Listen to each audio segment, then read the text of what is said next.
my calculations are correct, when this baby hits 88 miles per hour, you're gonna see some serious shit.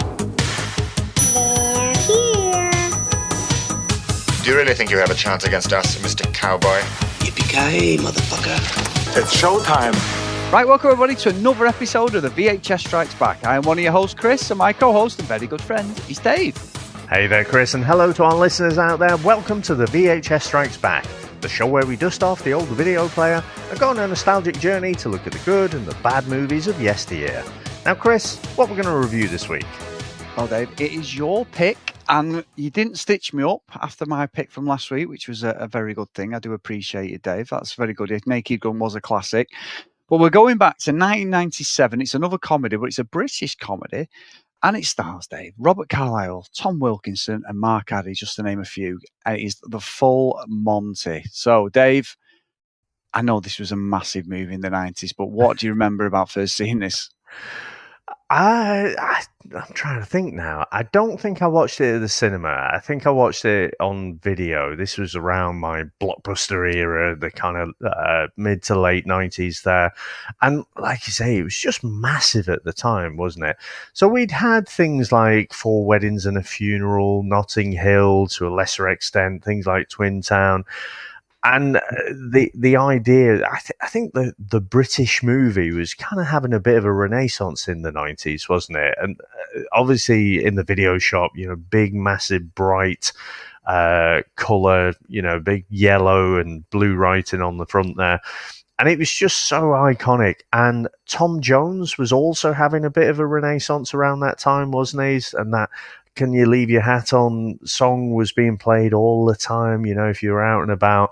So I had very fond memories of it, even though I'm pretty sure I've only watched it once or twice. So I don't know how much is about the feeling about the movie versus just the time and the like, say, the music around it as well. So I think that's the overriding feeling I had going into it. But and I was intrigued. I hadn't watched this for a very long time.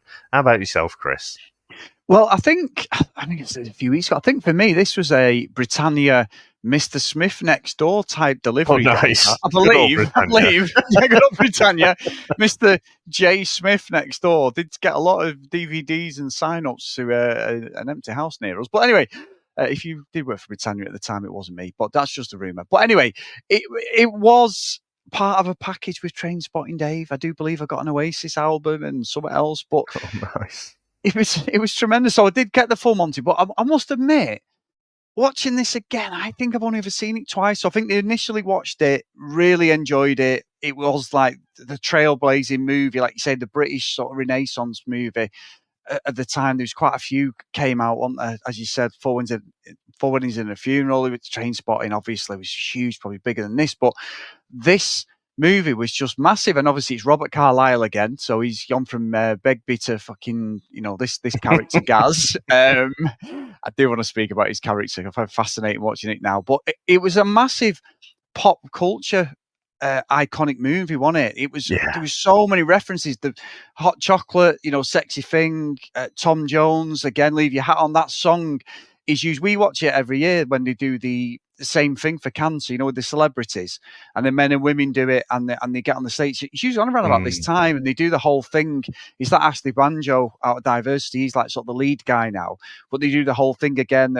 These people on there, celebs and that, who've got cancer or people who've suffered with cancer, and then they do the strip, and it ends pretty much the same way the film ends. Like where you sort of see their asses like taking all the gear off to the crowd and all that. It's all brilliant, and they raise money for charity. But the song again, Leave Your Hat On, is synonymous from the Full Monty, and it's just carried on like 27 years later. It still means something for this movie. And if you said a Full Monty, Dave, it's either a full English breakfast if someone says it to me, or you talk about this movie, don't you? You do, don't you? Oh, I thought you were going to say something else then.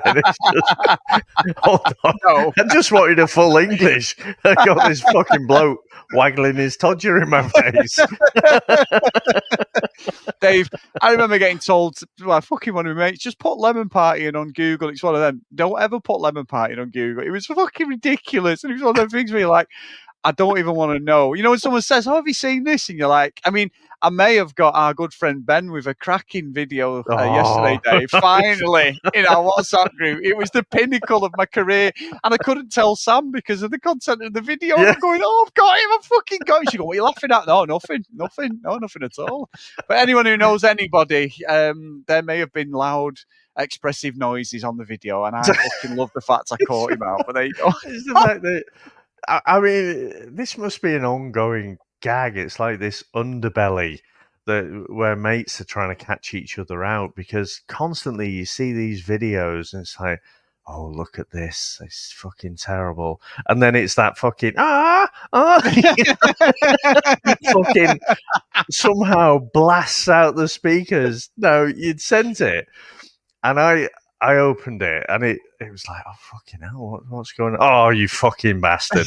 But I'm just at home on my own. And I thought, should I drop a comment or should I just keep quiet? Just see how this one goes, because this one got me. So, yeah, sure enough, Ben.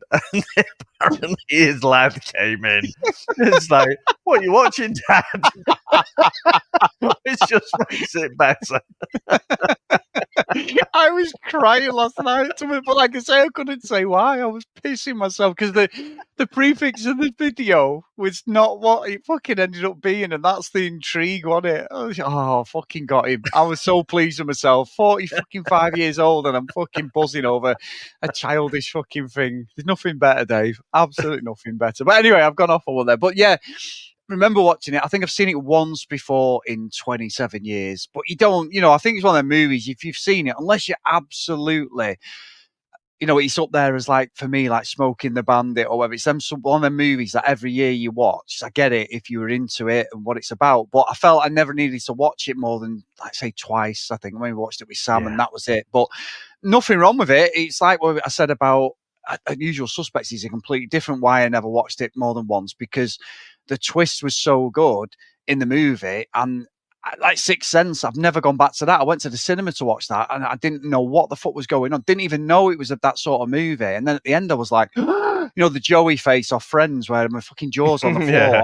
Honestly, me and Sam watched it and I was blown away, but I've never wanted to watch it again because I don't feel the need. I know we probably will at some point, but I don't feel the need to, if that makes sense. It was just a perfect movie for that time. Whereas with this, it was great. It was funny. And yeah, I've never really wanted to go back. So when you picked it, I was like, yeah, this could be really good fun. And it's only 90 minutes, Dave. So I am actually doffing my cap at you. When I looked at it, I thought this better not be 2.5 hours. And it wasn't. I was like, 90 minutes, perfect. And it's on Disney, which if you've got Disney Plus, which is good as well. So perfect viewing, Mr. Horrocks. I actually am applauding you because this was a perfect watch this week.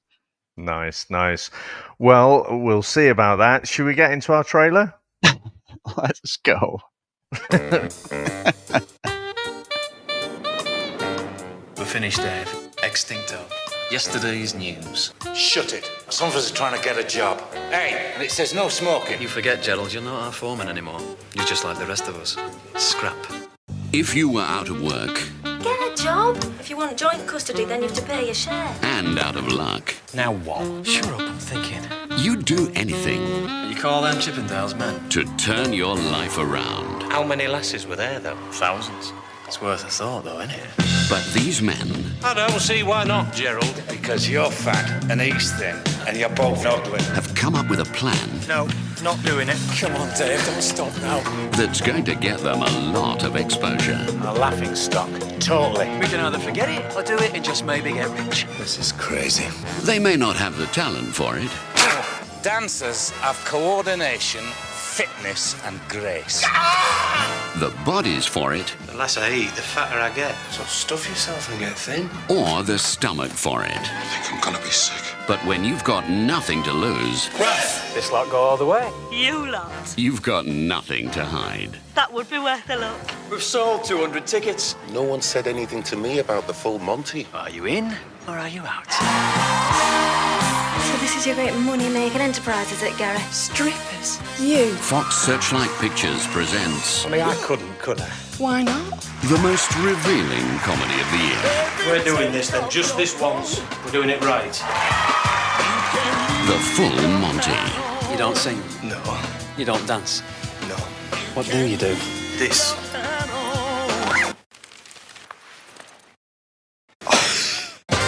You can leave your hat on. In the mid-1990s, the once successful steel mills of Sheffield have shut down and most of the workers have been made redundant. Former steel workers Gaz and Dave have resorted to stealing scrap metal from abandoned mills in order to sell to make some cash, taking Gaz's son Nathan along with them for assistance. But a security guard keeps surprising them and locking them inside the mill. Now, Chris, what do you reckon to the opening of this movie? Well, Dave, it's 27 years ago, and my God, has the world evolved slightly? Well, a lot. Slightly. There is words used by Gaz that you would not get away with. Oh, yeah. Not at all. There's loads of I'm like, God, this doesn't seem that long ago.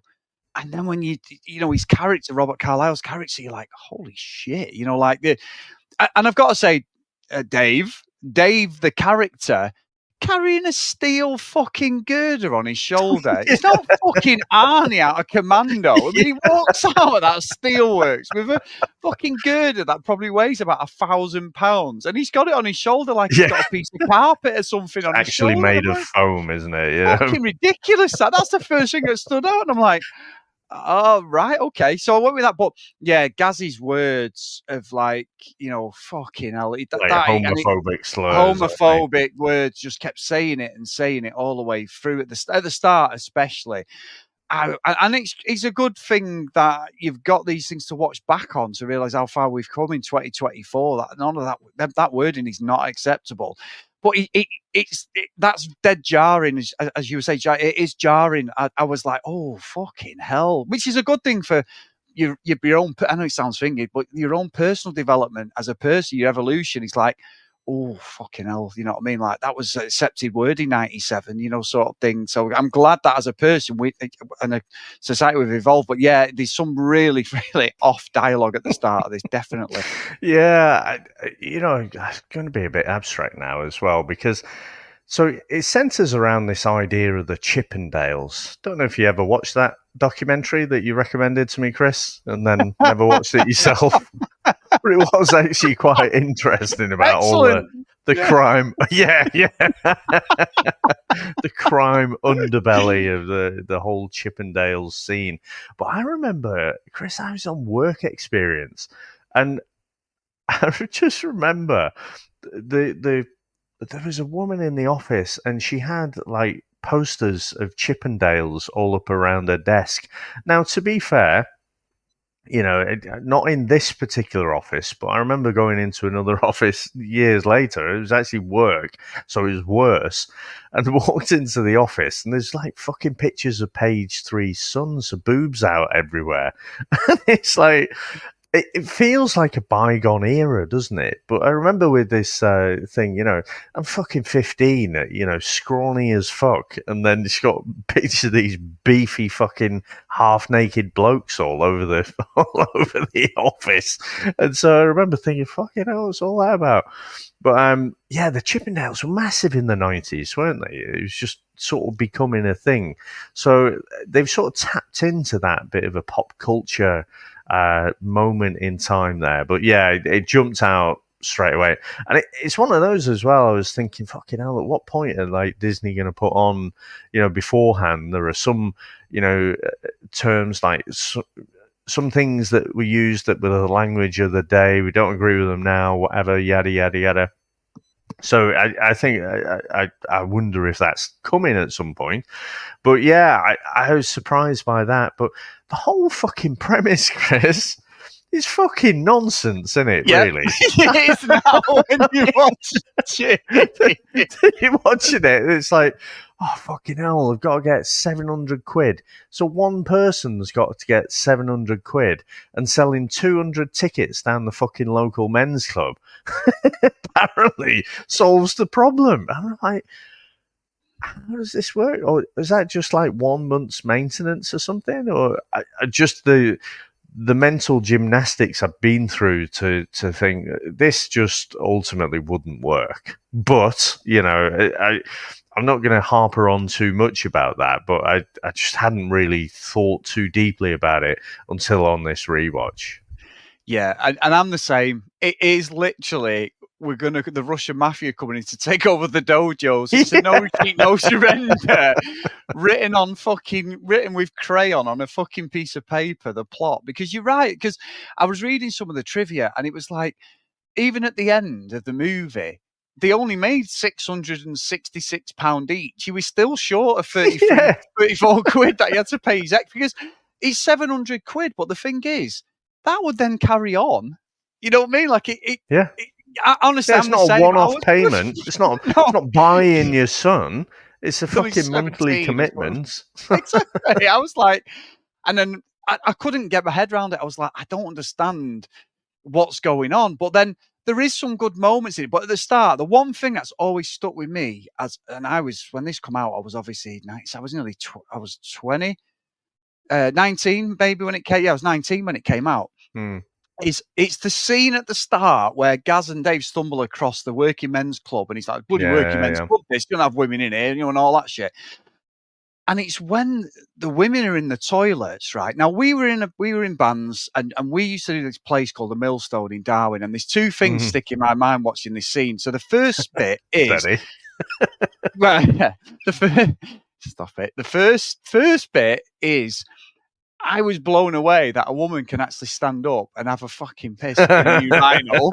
And it's always stuck with me. So whenever you say full Monty, forget the stripping, forget anything else. The way my fucking ADHD head works is, how did that woman stand up and have a piss? And she didn't wipe as well. And it's always fucking bugged the fuck out of me, Dave. It has. I don't know why. From being like 18, 19. And obviously, there's a glory on the men's toilets, and Gaz is there, and I'm thinking, well, what's going on there? That's dismissed. They're fucking peeping on people having a piss. But that scene has always stuck with me. It just carried on with me. However, I remember us doing a Darwin Live, and I think it's when the Cortinas were doing the main stage, and we were like the main covers band we were the last act, Dave. I'll never forget it. And we were playing, and we'd done a gig earlier, and we did it later, and you were in the band, and we had a great night. It was hundreds of people there.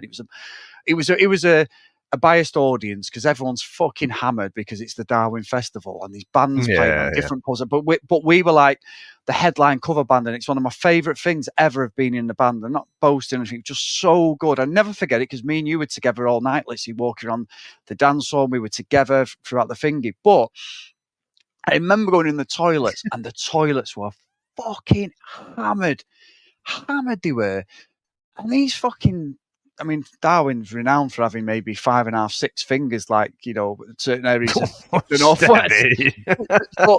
but these two girls just burst into the toilets, and I'm in the urinals, and you've got the toilets, and the cubicles were for like these people in there. And these two girls just burst in, and one of them just jumped on the fucking side of where you wash your hands. Like the sink. You gotta go. And I'm like, but there's a mirror there. We can pretty much see what's going on. And all the lads are like, for fuck's sake. Everyone walked out and didn't wash their hands or anything. Everyone was like, that. Oh, honestly, I've never said to anyone, oh, fucking, I couldn't get in the women's. The women's, obviously, toilets are always longer, aren't they? Men's are usually just a carousel you can get in. But it's one of the moments that stuck with me forever, thinking, yeah, I never want to see that ever again in my fucking life. And that was probably around about 2005, 2006. But yeah, it was an amazing achievement for us as a band because it was a brilliant, brilliant gig. Hundreds of people, even maybe 1,000 people. It was hammered in there. But that was like the low point of like, oh, I just didn't need to fucking see that. And it's the one thing I remember about that gig over anything, Dave, no matter how good it was I went and pissed in the sink in front of everyone. And I was like, oh, no. So the full Monty, I always harper back to the full Monty. How it took us down this rabbit hole, I don't know, but there you go. Yeah, classy is how I remember the Millstone. The band days. Yeah, and the band days. Because there was the Millstone. That was the one the pub on the corner, wasn't there? What was the other place? Marigolds, I meant, not Millstone. I meant Marigolds. Marigolds. That was the big one. Right. It was an old bingo hall, wasn't it? Upstairs, and it Oh started. yeah, because that was start at later on, midnight. wasn't it? It Yeah, used to kill us, that, didn't it? We'd get there at 8:30, 9 o'clock, and it was the only bar in the whole of Darwin that didn't start till midnight. So you'd get people milling in around 11 as the other pubs shut. But we always had a good audience because everyone was usually fucking hammered, weren't they? And they'd go up them stairs. Them stairs, though, Dave. Fucking hell, they were a killer carrying your gear. Your bass amp, fucking I'd have no chance with my back these days. Fucking bass amp. No wonder your back's Yeah, that's true. But honestly, you know, when we were chatting and you maybe had the itch to scratch to get back into bands and stuff, I just think back to that and I think I cannot comprehend how I could do that now. How I could start a gig at fucking midnight and not just be asleep. I know. I know. It blows my mind. You know, it was tremendous fun at the time, but I can't imagine doing it now. Well, nothing's changed, Dave. You know, I tried out for a band, got in, thought everything was going well, and then it was like, no, I don't think you're right for us, Chris, which is fine. You know what I mean? I'd not done it for 15 years. This was only this year, the last 4 or 5 months, and it was going really well. But then the same snipey, nasty shit that happens in any band. And when Oasis getting back together, that is literally Noel and Liam not in the same room. They are literally going to turn up maybe for the odd rehearsal and then fucking go to a gig. The fact that they've sold out all around the world is baffling my head, because even for us, if we ever said, I know travel wise it wouldn't be physically possible really where we all live now, but if we said we're going to do a gig as a one-off, even a one-off gig, there would be some proper awkward conversations, wouldn't there, and looks, and you know what I mean? It just that never leaves you. That anguish of being in a band and the conflict with these people who you start off on stage, you look like you're the greatest fucking friends ever, don't you? And off stage, everyone's like, he's a fucking cunt. Oh, he missed a fucking. Oh, like me, it was usually Chris has fucking missed a line out of a song, or I've sang out a key, or you know, one of them, Dave. You know what it's like. That stuff is in a band, no matter how old you are. It's fucking nonsense. So I say, stay at home, watch porn, and play video games, Dave. That's what I do. You know where my mind went to there when you said, oh, if you just did a one-off gig, I'm thinking, could I handle it? Could I handle it if said person, if we were doing a song, say like Wonderwall, and then they just put their guitar behind their back and hummed the guitar solo into the mic? I'm not sure I could handle it. I think you'd have a bad back from swinging your bass amp over his head. I think that was the greatest ever moment in the band. Have you learnt it? Yeah, I've learnt it. Well, what let's do it. Let's do it. I want to do it. I want to play lead. No problem. So the other one's playing rhythm, and then he goes do do do do do do do. He's probably more in fucking tune than me, and I was like, I don't know what's going on here. And I know with you, it was literally, I could feel the hairs on the back of my head. Like you were just going to erupt. And I am crying, laughing to myself. I'm still baffled now. I mean, I'm sure we talked about the whole story on a previous pod, so I won't go through the whole thing again. But it still boggles my mind. And I'm thinking, why did you let us start? Why not just say, oh, I didn't have time? That was it. That was what was required. So don't let us get to the moment where we're all like, oh, fucking, you know, said person, this is his moment. This is what he said he wanted to do. And then fucking, you know, hums the solo. That's not the same as learning the guitar solo. It's not the same. Imagine me, though, as the singer, but the fucking, what song like The King to Summit, you know, instead of singing, you know, girl, you really got, I'm like going, everyone would be like, what the fuck's going on? Is his mic broke? What's he doing? He just, honestly, Dave, even now, 20 years later, my head's I'm getting a headache thinking about it, but also knowing that I wasn't that bothered. I was in hysterics, and you and fucking Aidan and Asa like were absolutely livid. I mean, Asa was just like, that was fucking brilliant. I was fucking pissing myself laughing because I'm like, at least it's not me getting a bollocking for a change. They're like laughing because it was just like, oh, it was the greatest moment, one of the greatest moments ever in a band. It is up there, and I must have told you before. So a different band I was in where we basically, it was it was a guitar band, but like most sort of songs, you got a bit of keyboards here, there, and everywhere.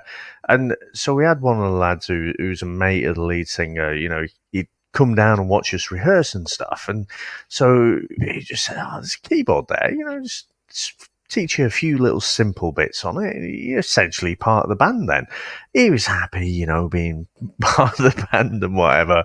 And we did like our first gig, and then I think it was like the third song or something. And, you know, so he literally just stood there doing nothing for the first two songs. And then it came to where he'd have to actually lay his hands on the keyboard. And he's like, "Oh, I just need to go to the toilet." Disappeared off to the toilet. So we had to improvise and sort of fill in for the missing keyboard stuff on the fly. You know, it was our first gig at the time. And then comes back and then proceeds to just fucking stand there again, not playing. It's the weirdest thing. And I'm like, I don't understand what goes on in people's minds at times. It's like, I would feel like a right fucking see you next Tuesday if I was stood up on stage with a band not doing on it. You know, if I was doing less than Bez musically, then I'd have to question it. But I don't know. Obviously, he wanted to be part of the band, but just didn't really like the playing so much. Fucking brilliant. And do you remember? There was another one where the retracted person, Dave, this is for the court documents, retracted, said they wanted to do a solo in a pub, didn't, sat down behind his amp, then the pub got arson attack 2 weeks later, and he went, "I was having problems with the electrics, and that's why I couldn't play that solo." I don't know if you ever remember that. It went up in flames as an assurance job a couple of weeks later, but apparently that's why he couldn't do his solo when we played, because he said it went off me amp, there was something wrong. I reckon it was that plug. I never forget that. And I'm like, that is a stretch. Even me, the king of bullshit, could not even fucking get to. That was fucking brilliant. What a fucking excuse that was. Love it. Outstanding. But Chris, getting back to the movie. Yeah, maybe we should. There is something, apart from the ridiculous premise and the finances just not working out at all, I do like the chemistry with a lot of the cast, the main cast. But again, one of the things that I didn't expect from this movie, and like I said, I didn't really remember it as well, and definitely watching it this time, I'm like, okay, it's sort of the aura around the movie that I think fondly about, rather than the movie itself, I feel. Yes. And it's the fact that his relationship with his son, I just find it fucking weird. I mean, the idea that, you know, he might be prevented from seeing his son, right? That gets me. That's like properly pulls on the heartstrings. But like, I can see it in my mind's eye now, right? He's hanging around the school, so he's got a football and he's sort of kicking it, and then, you know, he's talking to the son and that, and so Dave's there as well, and then they have this back and forth, and then the son said, "Oh, do you want to do something?" And he's like, no, I don't have time. And then he just walks off into the distance, and I'm like, but you're the one turning up at the fucking school. You were there. Like, what are you doing there? And then you're like, oh, you've not got time. What? In your busy fucking schedule? There are some bits to this in the writing that are just, they really don't make sense. And I don't know if it was kind of rushed as a script, but I don't know. It's just it's a really simple premise, but it's just some bits that are just really off. They are, and you know, it's funny you should say that, because apparently when the first viewing of the movie, and it was a lot shorter than an hour and a half, the first viewing of the movie was absolutely canned, and they were literally going to not release it in the cinema. They were going to release it straight to video, because he said it was so poorly put together, the story, the way it was edited, and they had to reshoot stuff. Some of the football scenes and that were added afterwards to fill it out, some of the training stuff, because Robert Carlyle, apparently, some of the scenes he's not in them because he was doing another movie, but they've had to add other scenes in to flesh it out. And considering it was a massive box office success, wasn't it? I mean, it made 257 million off a $3.5 million budget. That is unbelievable. over its life cycle of it being out. However, it was literally slated in the test screenings and everything. It was like, and I'm with you watching it now. I love the fact, though, Dave, that when the American audience were going to watch it, the test screenings in the cinemas, they had to give them a cheat sheet of what these English sayings were because they didn't know what it was. But yeah, I'm with you. Something is completely off with the movie. I mean, it's at 96% on Rotten Tomatoes, and I'm watching it thinking, this is really disjointed. I think there's some really wholesome bits in it. I think Tom Wilkinson's brilliant in it. Yeah. He'll always be Falcone for me in Batman Begins, but he is brilliant in this. I think his character, and what is Gerald in it, but what really gets me about him is they like I say, Gaz decides, I want to do this strip thing. He's gone from calling them all these homophobic names to, hang on, this will be the one thing that gets us out of it. None of us go to the gym, but we're going to earn a coin so I can pay off my ex for this maintenance stuff. We're going to sell out the men's club, and then it's fucking easy street from there. Forever, yeah. And then I don't have to work again for another year. But it's when they go and see Gerald and he's doing ballroom dancing and he's literally, Tom Wilkinson, he's literally stiff as an ironing board. He's like me fucking doing them sort of dancing. Yeah. And they're going, oh yeah, he can really move. And then sort of go on it. But what gets me about that job club is, and it's around this time, I left school in 95 and I did 4 months printing, then I did a year electrical engineering, and I wanted to be a fireman and all that. I couldn't get in, and the electrical engineering stuff got me MVQs, and I went to Manchester Airport, which I've talked about before, but I got the wrong job. I wanted to be an electrical engineer, and I ended up going for an admin aptitude test, and they give me a job in like engineering, but when they sort of admin learning computers and that, which I enjoyed. But we used to have to go to, when I did my MVQ level 2, did that at college. MVQ level 3 was a day release, but it was a place in Sale Town Centre in Cheshire, near where, you know Sale yourself, Dave, don't you? It's only a few miles from where I live. And there was a building there which is right above the shops, but we used to have to go in and do the MVQ level 3 there for business administration once a week. So you'd go in, but there was a job club there. And obviously you had the computers. And what they did, they got people like Gerald's character, managing directors, senior management who'd never used computers, had obviously worked in, say, an industrial industry or something else, or they were in whatever industry they were in. They were really clever, but they'd been made redundant and they'd lost the jobs, and they were there and they were learning how to use computers and going in these job clubs. And when Gerald went for that interview, I do feel that there's moments in it that are really wholesome. Like, I think Tom Wilkins is brilliant in it, but it's that, like, he thinks he's better than everyone because he's had these like high-powered jobs. He's got a lovely house. His missus wants to go fucking skiing. I love that scene when he kicks off about it. But I can relate to his character because I do remember speaking to a couple of people, one guy in specific, where he was mid-50s. And at that point, in the 90s, as well, especially, even there was none of this, age is just a number. If you're good enough, you should work young, old.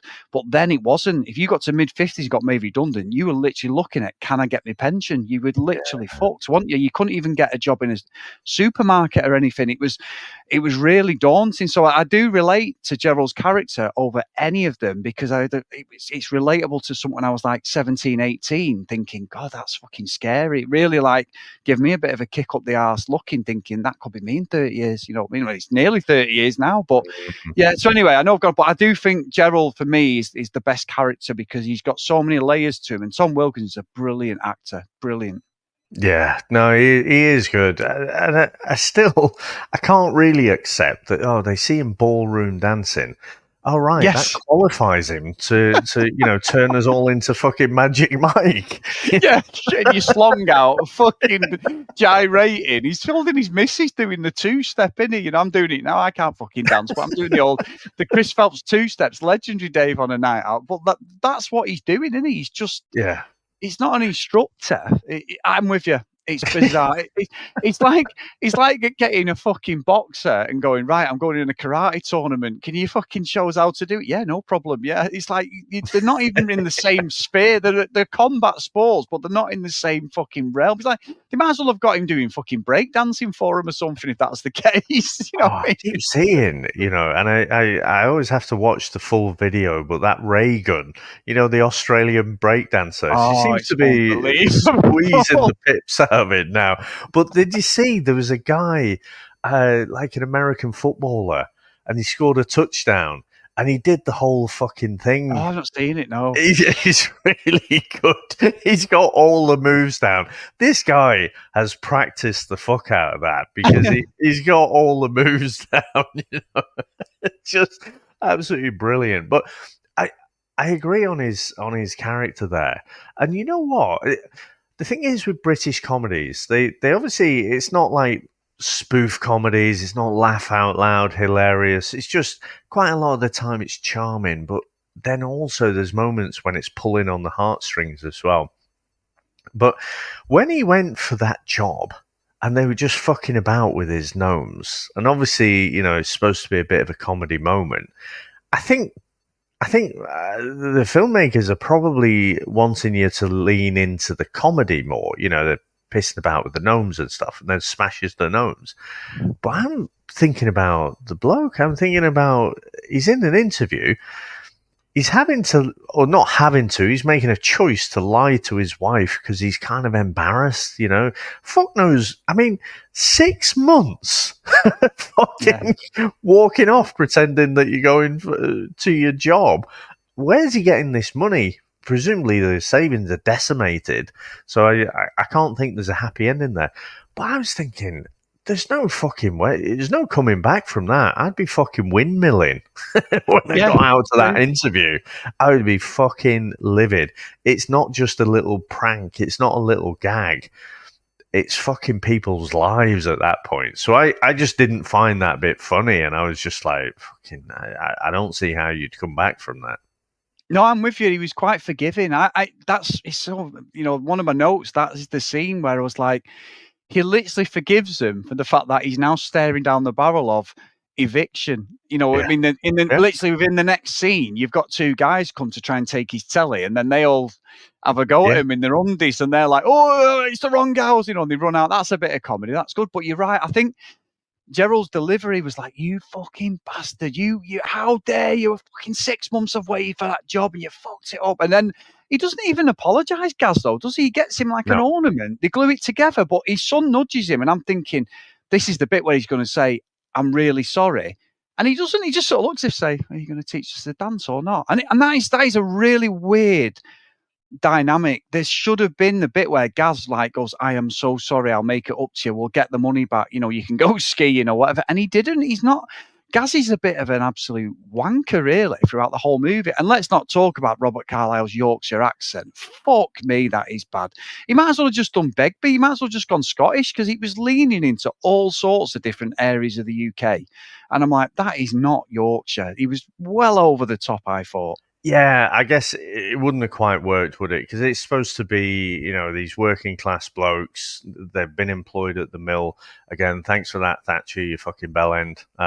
So, you know, they've closed down all the mills. I tell you, I remember going to, I think it was Scunthorpe, where, you know, all the steelworks and everything had been closed down, and you really see the impact that had, because obviously you got whole towns and communities built up around these, you know, these industries, and then all just fucking closed down because apparently, oh yeah, it's cheaper to ship shit across from Australia than it is to just dig it out your own backyard. So, but anyway, weird thing.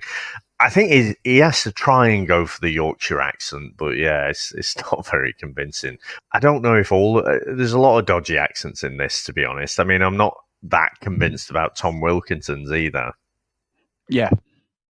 Yeah, I mean, I think, saying that though, Dave, Robert Baratheon's in it as well, which is, you know, Mark Addy. Yeah, his whole stick is the body image stuff. It's relatable. Wrapping himself in cling film there. I don't know whether I've done that, Dave. I may have done, but while he's eating a Mars bar, yeah. But he's got the whole thing with his missus. But the bit with his character, right, and this has got to be down to the way they've edited this, because he said the first cut was really fucking short. And that is, he robs a video from Asda, right?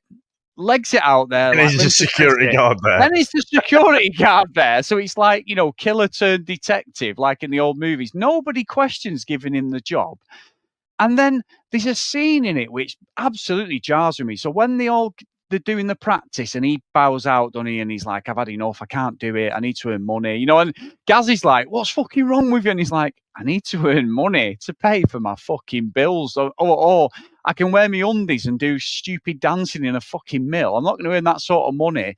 You know, a job is always going to earn more. But Gazzy's like calling him out because how dare you want to work? You know, Gazzy's trying to find this money. But there's a scene where he walks past this couple and he looks at them in Asda, and I'm watching it. I'd never noticed it before. And he watched it, and I'm like, right. And he looks at him, and they're both a good-looking couple, and he walks down this aisle.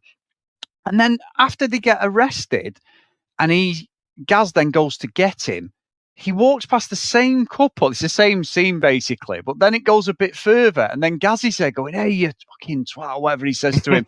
And they start talking. So I was like, have I fucking missed something? Is my fucking Disney Plus gone back or something? Is it rewound itself? But no, it's one of the trivia things of, because of the way they edited it, that scene's in twice. Because it's the same. I don't know if you noticed it, but I was like, no.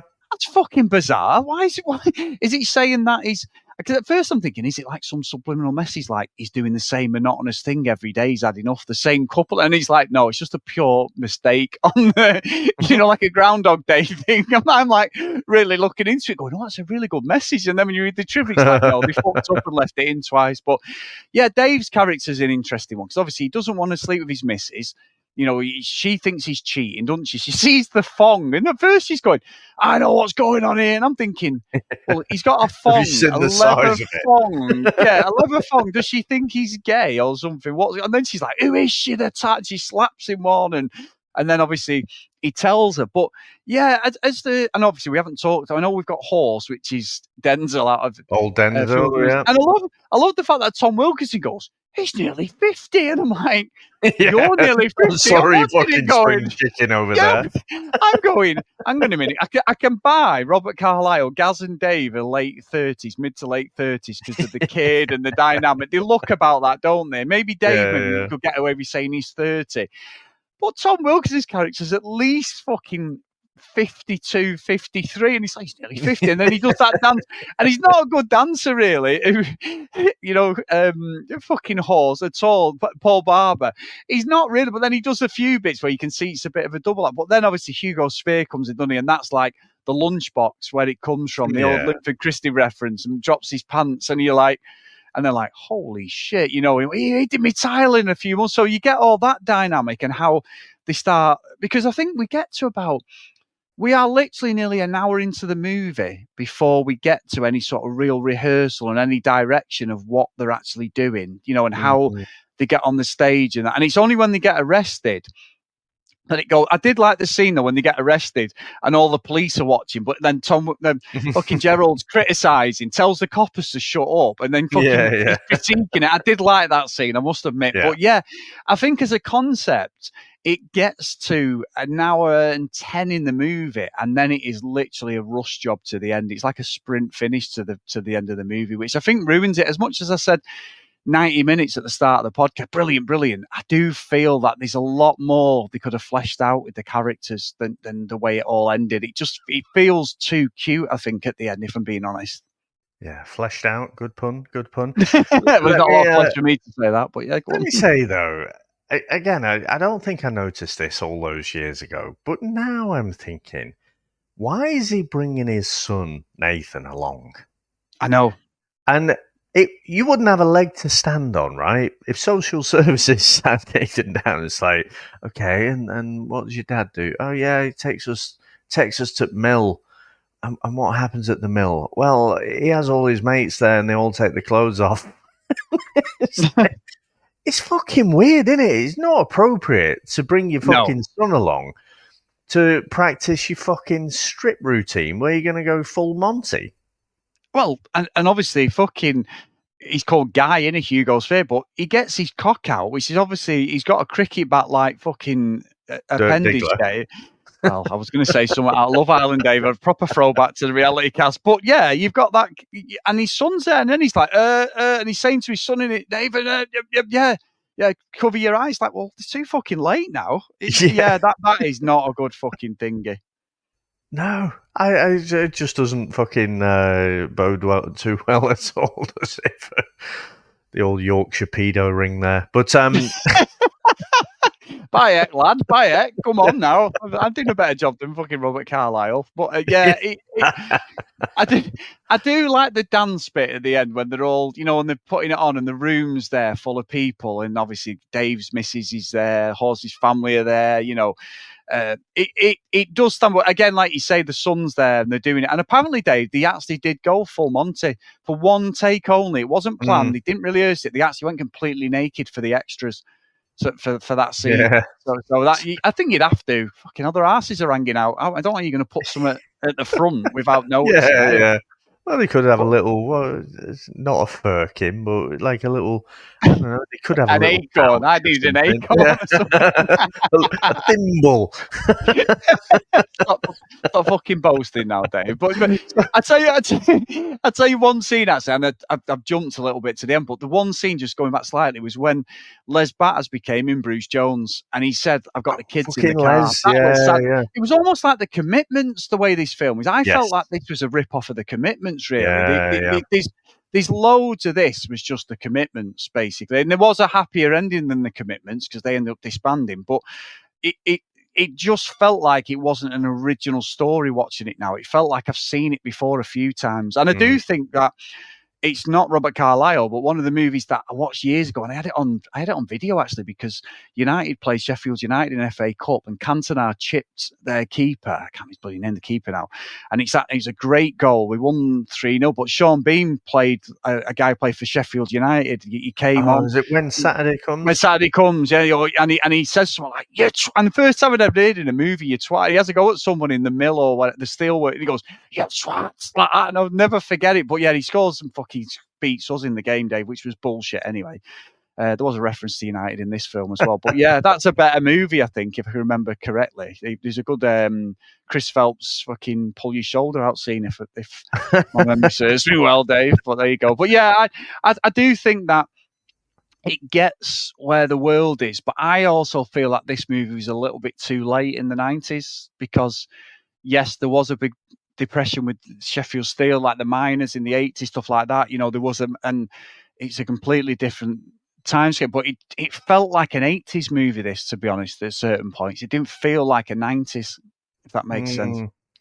I don't know. I mean, 97, the Tories got booted out, didn't they? But nothing had really changed. You still felt the effects of all of those industries being sold off to private companies and stuff like that. So I don't know. I feel like it was representative. It could be. You're right. It could be like early 90s, couldn't it? But it was a sort of grim time. But yeah, I feel like there are individual little moments within this movie that are heartwarming, that are slightly amusing. But yeah, it just wasn't quite as good as I remembered it. And honestly, when you get to this massive fucking gig, because no one's seen a fucking naked man apparently before, so like the whole town wants to turn up, and they only do like 2 fucking songs. Yeah. It's like, all right, that's my fucking, however much a ticket was, and I just, it was a bit of a joke, really. They didn't even do like a montage or anything. So again, as well as the finances just not getting anywhere near to making sense, it's the fact that they did a warm-up song, and then you can leave your hat on, and then that's it. The film fucking ends, and so it's like, and it's all this build-up, and I realise, it's not really about that. It's about their journey. It's about the relationships between them. Dealing with the different lives. I think all the ingredients are there, and I can see why this, was a success at that time. I mean, Chris cost $3.5 million. It made nearly 260 million at the box office. I mean, fuck me, you can't argue with that return. But yeah, I don't think it stood up that well. I don't think it stood up nearly as well as I thought it would. And again, I'm thinking, like you say, as soon as the song comes on, I'm like, oh yeah, it just feels really good to have the song. I think it's the music and everything that I like more about this movie than the actual movie.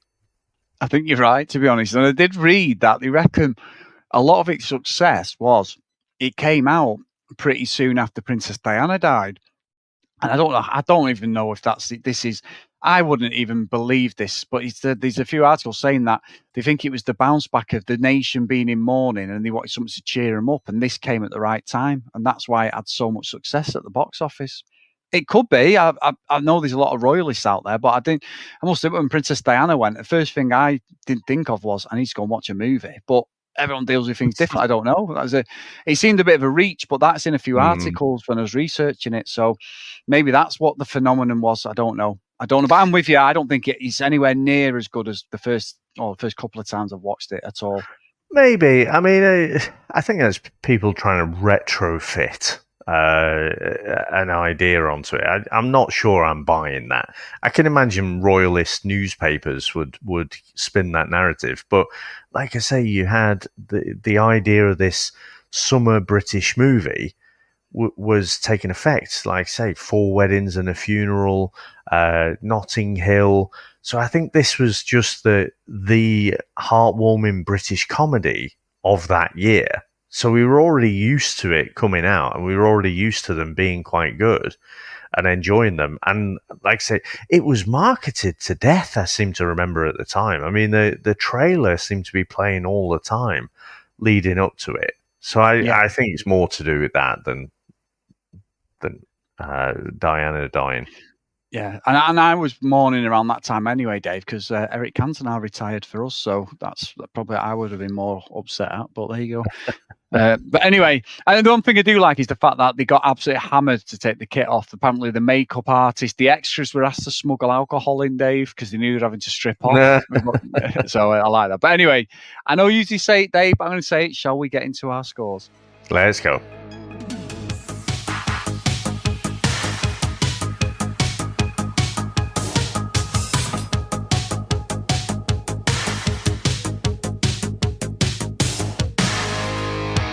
So I'm dead pleased you picked this one, Dave. I am, because and again, VHS Strikes Back. This is in our wheelhouse, in it. It's an absolute classic, UK classic movie. But I'm with you. It just does not stand up. There's some really good moments. I think Tom Wilkinson's good. Robert Carlyle's accent is fucking awful. But it's just a weird dynamic. And as you said, like, there has to be a payoff, something you have to walk away and believe in. It's like, well, there's loads of questions. He pays the child support. What happens next? Does he have to strip off in 6 months to pay the rest of it that he now owes? I don't get it. The premise is very much no retreat, no surrender, without a doubt. There's just no fucking logic to any of it. But there is a couple of good bits in it. I will probably never watch this again, Dave. I'll be honest with you, I won't. And I think I'm glad that I'd not seen it for a long time. I'm glad we've watched it this time again.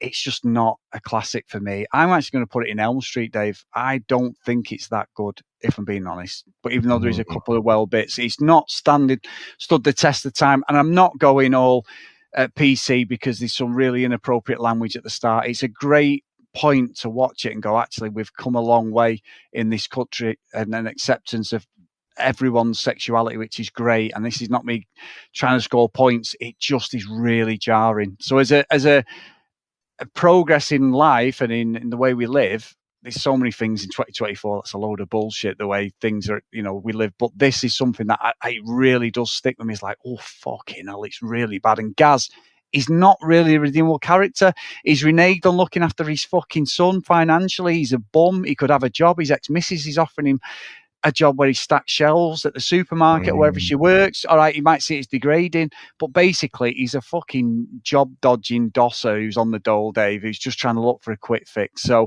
yeah, he's got to be Elm Street, unfortunately. I just don't feel that it stands up now. It's quite sad, really. So what about yourself? Yeah. I mean, especially when you've got responsibilities, you got kids, you do what you need to fucking do, don't you, to make money and make sure you take care of your family.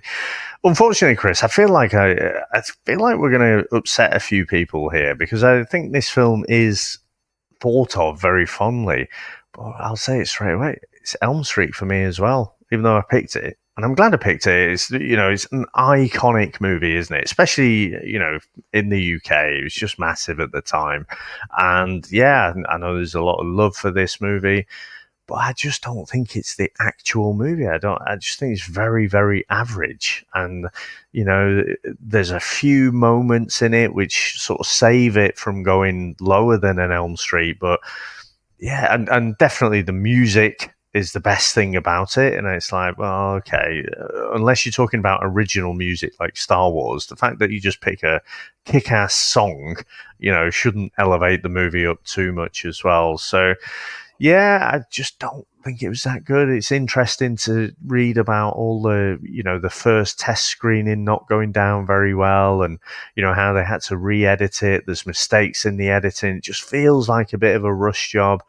And maybe they were cashing in on that idea of the British summer comedy. It could have been something like that. But yeah, disappointed, if I'm honest. I thought I was going to rate this one higher, but sadly not today.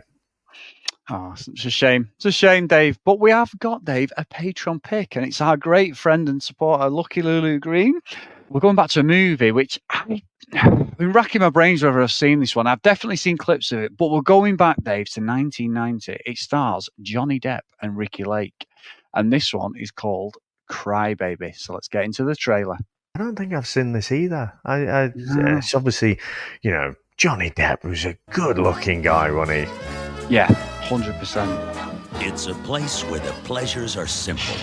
Second Ricki Lake movie as well. Count out-of-state license plates. Kids help their parents. Second for you. Only vacuums, he does windows. Oh no, it wasn't Ricki Lake. I'm thinking it's a John Waters movie, isn't it? Yeah.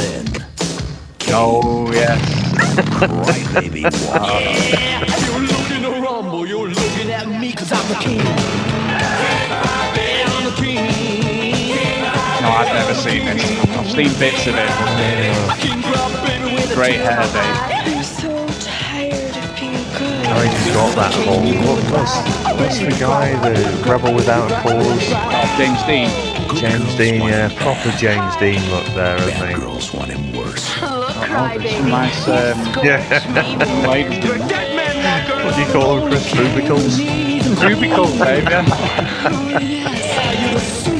Degraded. The only place you're going to sing is in jail. I might like this one, though. Yeah. I have don't told you, the young lady is not like to be poor. Just touch me for 1 second before I explode.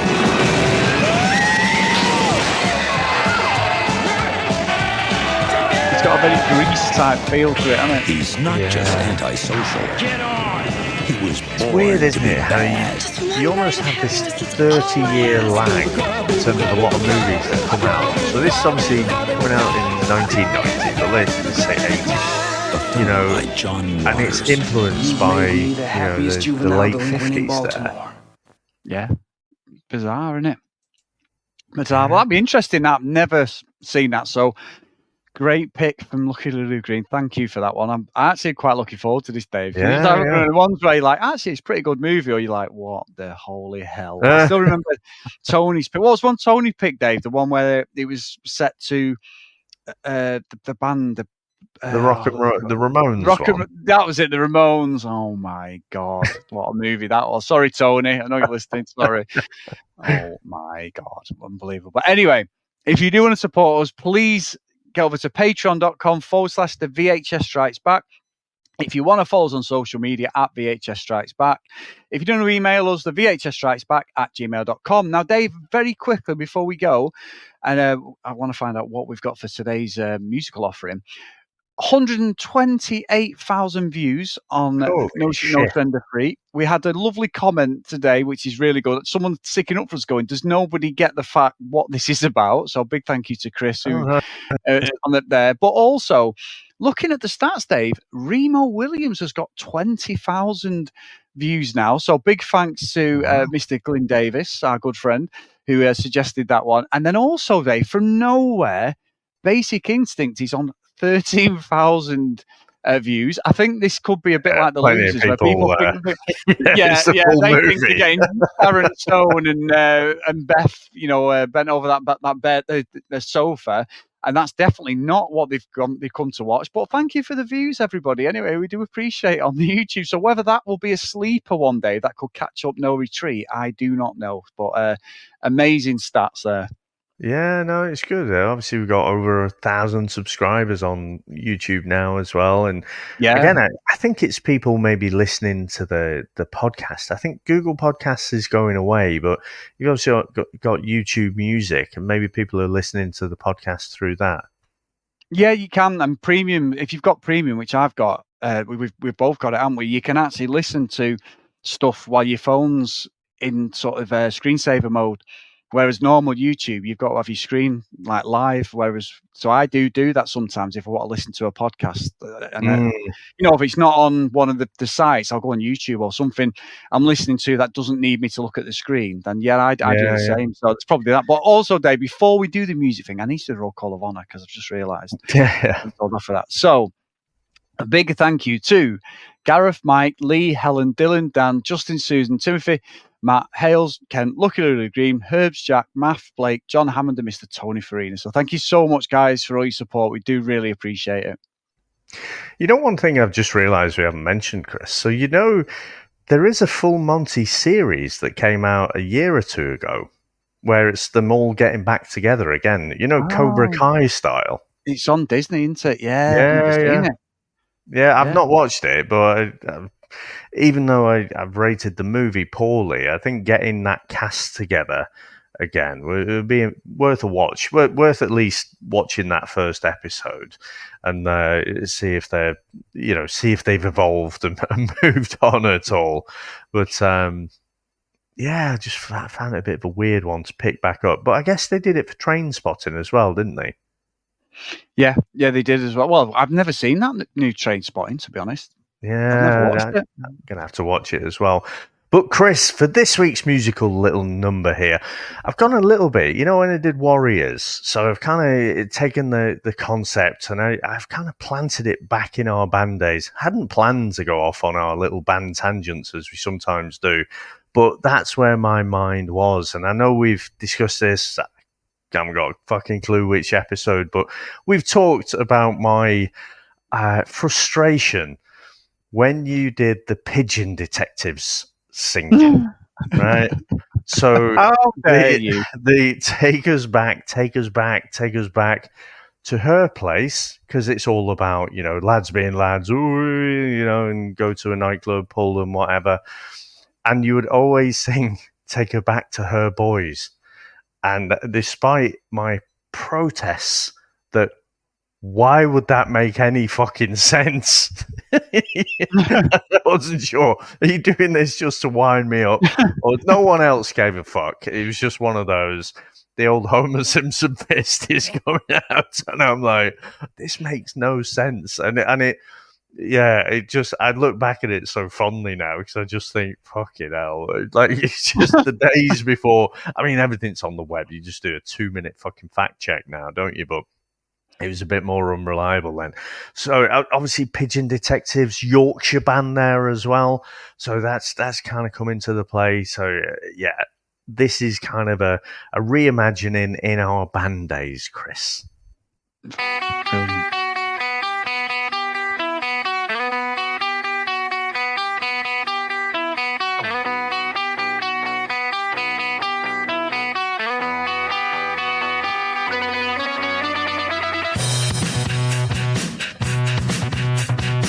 Bit distorted face there. I like it now. Bit Vic Kasabian, actually.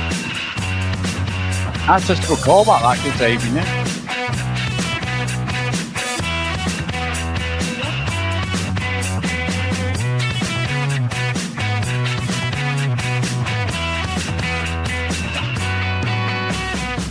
He's been laid off, down on his luck. No cash or pride, he's feeling stuck. The lads have got a crazy plan. They call a strap for every fan.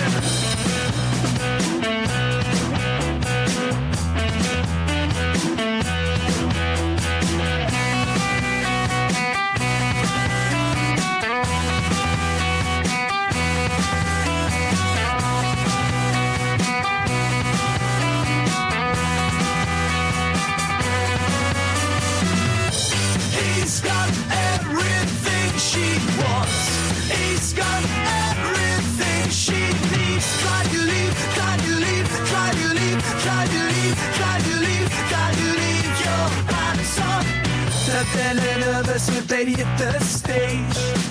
All the ladies, they're in a daze. From the first song to the last, they're moving slow but they'll finish fast.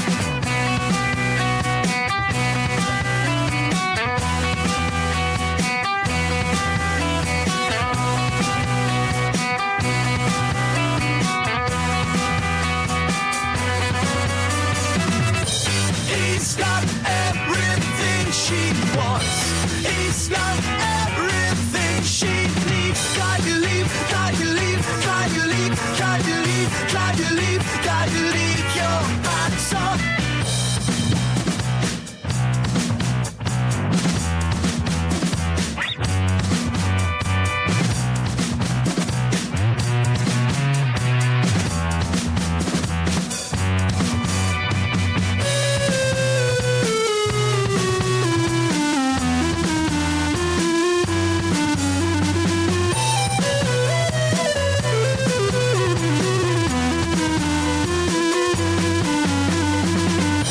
Strippers, but they're giving it a shot. Every move they seems getting hot. Give it all, the crowd already support. They're going wild and they stand up the clock.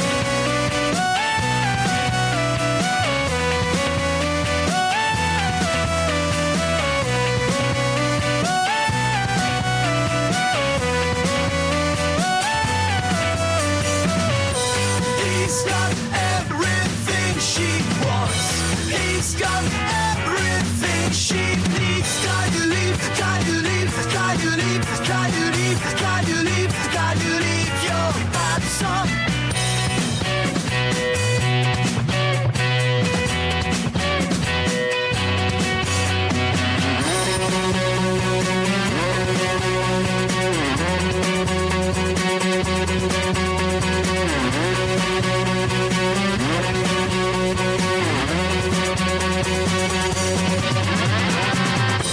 He's got everything she wants.